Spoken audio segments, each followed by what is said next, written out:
and welcome back to my channel. It's time for my February wrap up, so we're going to take a look at all the books that I read during the month of February.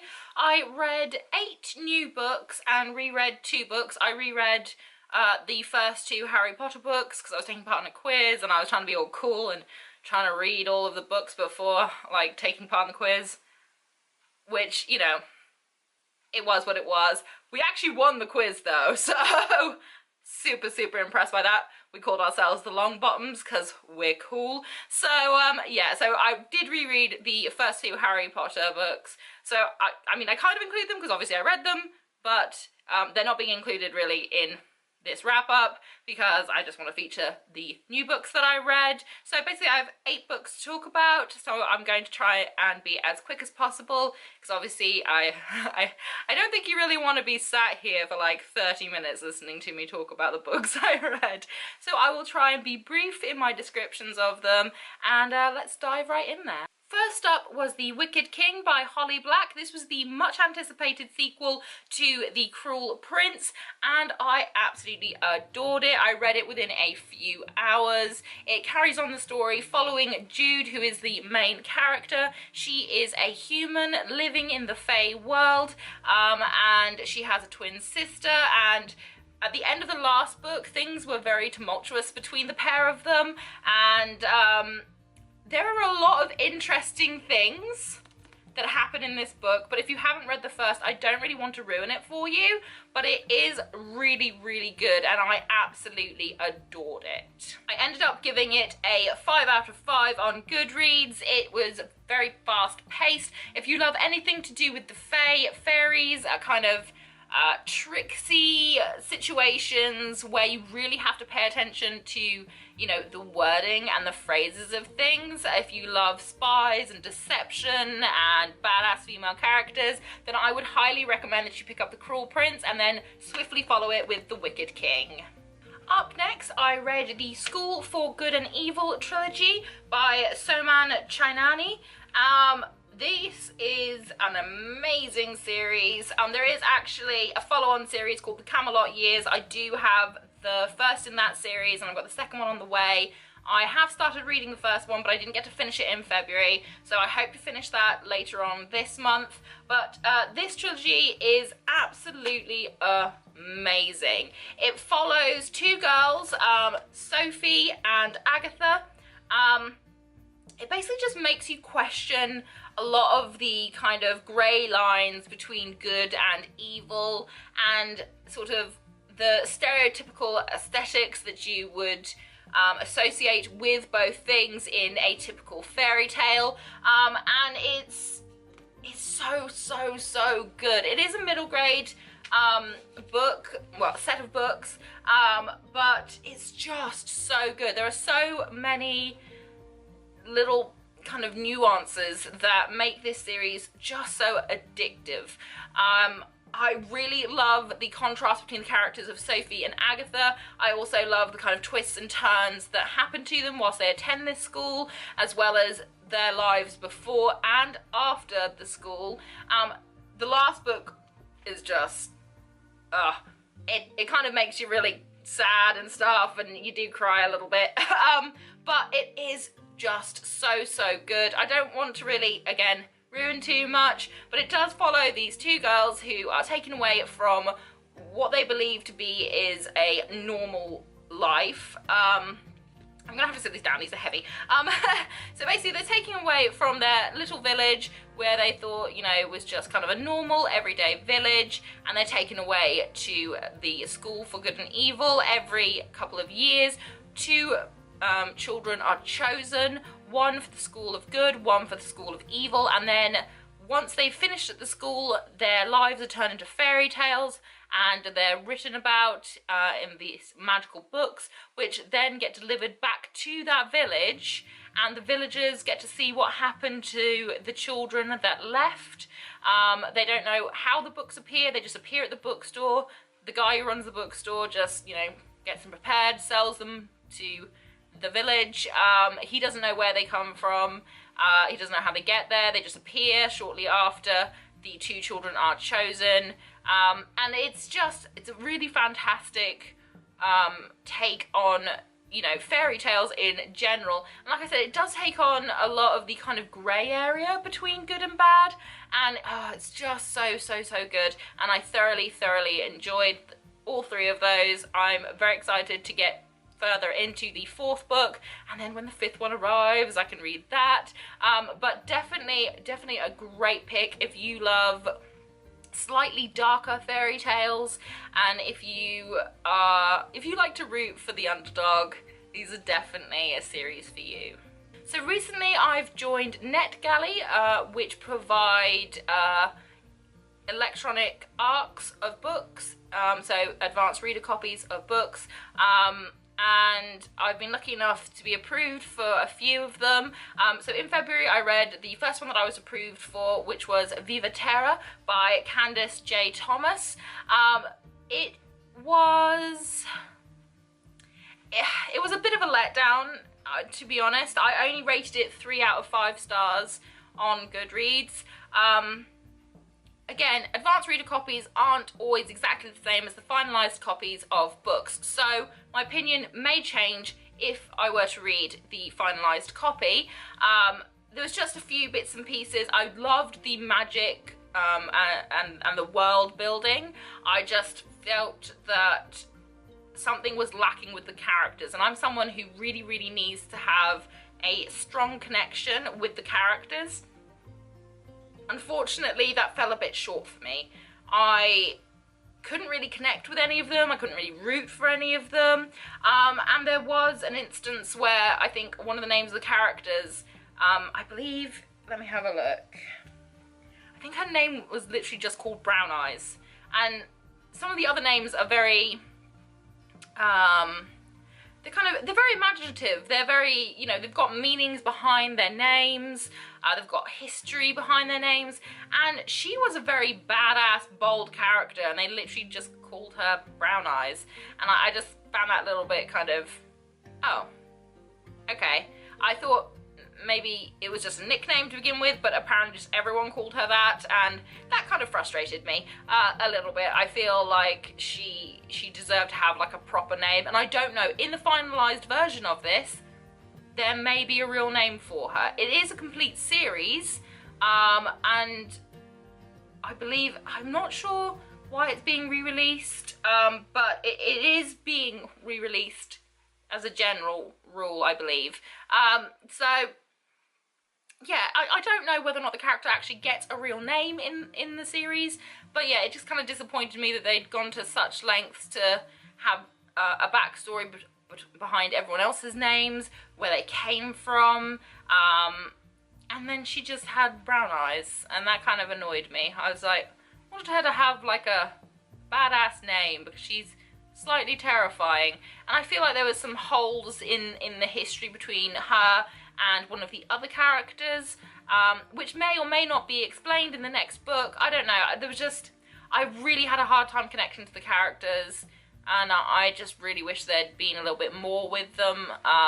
It was all very beautiful scenery and very descriptive with regards to the places that they were at, and some of the historical things that happened in these places. It's just, I had a hard time rooting for the main character. I didn't really feel too much for her, and yeah, it was a bit disappointing. So only 3 out of 5 on Goodreads for that one. During the month of February, Owlcrate held its annual readathon.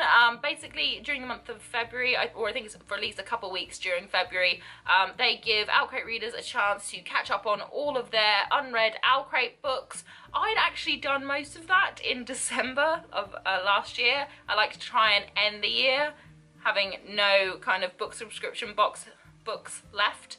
So I didn't think I could really take part that much, to be honest, but then I remembered I had a book that actually I think I've had around since 2017, either 2016 or 2017, and that was New World Rising by Jennifer Wilson. So I decided I would take part and read this, as well as The Gilded Wolves. So I'll get into that in a second, but first up, yeah, New World Rising.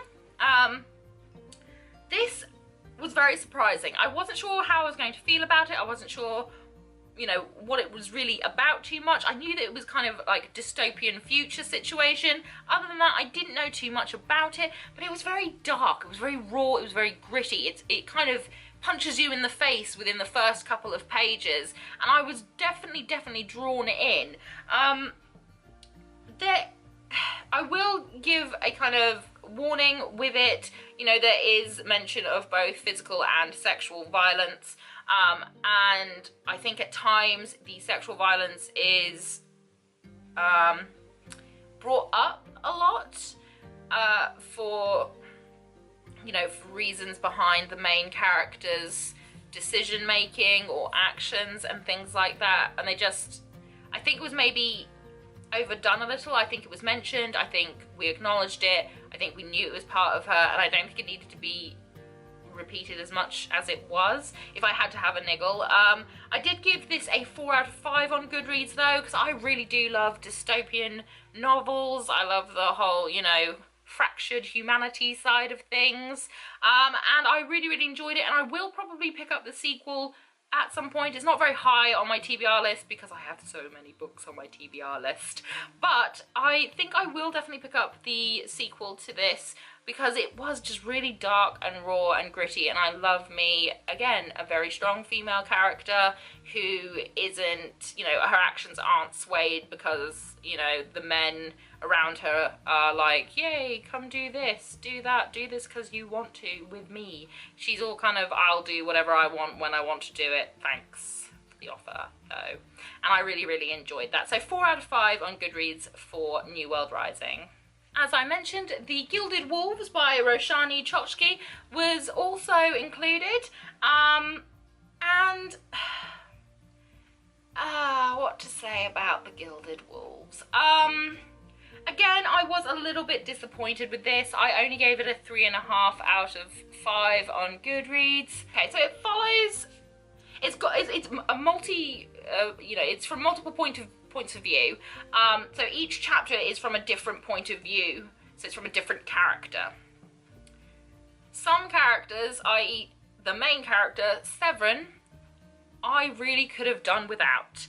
I didn't like him as a character. I thought that he was just lacking in depth. I just didn't like him. I wasn't overly fond of him. Tristan, I feel like he might have been more interesting if more thought had been given to him, but he's never actually featured as a character point of view.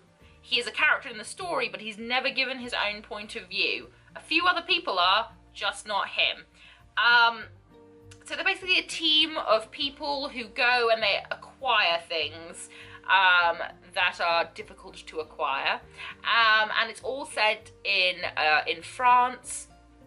And honestly, now this could be because it's not often that I find characters with the same name as me in a book, but the character of Layla is way more interesting than the majority of the other characters. I feel I connected with her. She had a really kind of interesting backstory. Her origins were really interesting. What I will say though is the racial diversity in this story is fantastic. There are so many different backgrounds to the characters that, you know, which I really enjoy, and I loved having all those different cultures mixed together in one group, and I absolutely loved that. So Layla was a great character, I think. I loved her backstory. I also really liked Sophia. She had a fantastic backstory, and I liked what she brought to the team. Some of her chapters were a little bit difficult for me to read because she is very mathematically minded. So her chapters are quite mathematical. Like, a lot of her chapters are very math heavy, and I'm not intellectually inclined enough for math. So I kind of glazed over a little and felt lost and very disconnected to the story when it came to some of the parts of her chapters. But other than the math bits, her talking about herself, her life, and it details a lot of her processing. And she has problems with social interactions, understanding social cues, and I feel like that was definitely done well within the story. Another character within the story called Enrique was also quite fun. I quite liked him. I also quite liked Hypnos. I feel like both of them were quite interesting characters. I don't know, Severin just really annoyed me, to be honest. It just annoyed me. So the combination of Severin being a terrible character and the math-heavy chapters, it kind of lost it for me a lot, and I found it quite tedious to read. I don't know whether or not I'll pick up the sequel. I kind of want to know how it ends, because I'm really invested in Layla and Sophia as characters.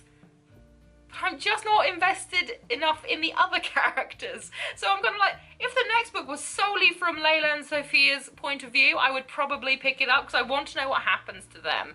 They both are doing things, like the things that they're doing, for a reason. There's actually a justifiable reason. And Enrique's reason is also very good. Severin has no reason, he's just nonsense. But I don't know. I don't know whether or not I'll pick up the next one. Again, not 100% sure, but 3.5 out of 5 on Goodreads. The next book that I read was Nation of the Beast by Mariana Pavlova. I rated this a 4 out of 5 on Goodreads. This is actually a series of books that was originally written in Spanish that are now being translated to English. The ebook was made available, I believe, at the end of last month. Either the end of last month or beginning of this month, and the book itself will be available this month. And it's such an interesting story. Again, it's very racially diverse, which I love. And it's all kind of like voodoo and skinwalkers. It's got mixtures of kind of Native American history, the kind of New Orleans witchy kind of vibes to it. It's set in New Orleans, and it's just, I love anything dark and gothic and gritty, and that's very much what this story is about. If I had anything negative to say, and this will be where it only came down to 4 stars, not 5, it can be a little bit confusing, as to who is talking. Again, this is a story told from multiple viewpoints, and it can be a little bit confusing as to whose viewpoint you are reading it from until you're at least a couple of sentences, sometimes a paragraph or 2 into the chapter itself. So it can be a little bit confusing as to whose voice you're reading it in, which can sometimes distract and kind of detach the story, so it's all kind of a little bit all over the place. But I just love the kind of gothic rich darkness to this, and I don't think I've ever read a book that kind of mixes New Orleans kind of voodoo culture with Native American beliefs. Like, I don't think I've ever seen that, and I really just thoroughly enjoyed the kind of mixing of it, and oh, it's just so great. Actually, it reads very well for like a TV series. It's very visual, so I feel that it could be converted to a TV series really well. Yeah, it's just, I don't know, it reads very, very visual. So again, a lot of scenic situations, a lot of cut scenes to and from places, different perspectives. So I feel like if it was translated onto screen, it would be amazing. It would be a fantastic series. I will probably pick up the second book because I really liked it, and it left it on a cliffhanger, and you're like, well, what's gonna happen? Where is he? What? So it does end on a cliffhanger, so I will probably pick up the second book when it's eventually translated into English, because my Spanish is not good enough to be reading in Spanish. I wish it was. Also, she is absolutely lovely. She's an amazing, amazing author, and she's so lovely, and she's also an artist. The cover of her book, she drew that herself. It's kind of unfair that one person is that talented. But anyway, the book itself, 4 out of 5 on Goodreads from me. Definitely pick it up if you are a fan of dark, gritty, gothic novels. And that was it for the month of February for my reading. March, I hope to read a lot more of my e-arcs, so a lot of advanced reader copies will be coming in the March video, but I do hope to read some physical books as well, hopefully, so keep an eye out for that video when it arrives. lives. Whatever you're doing for the rest of the day, I hope you have a fantastic one ahead of you. Thank you so much for watching this video. If you like it, please leave me a thumbs up, say hi in the comment section, and if you really want to, please hit that subscribe button, but make sure that you hit notifications, otherwise you won't know when I've uploaded. Whatever you're doing for the rest of the day, have a fantastic one ahead of you, and I hope to see you again very, very soon. Bye!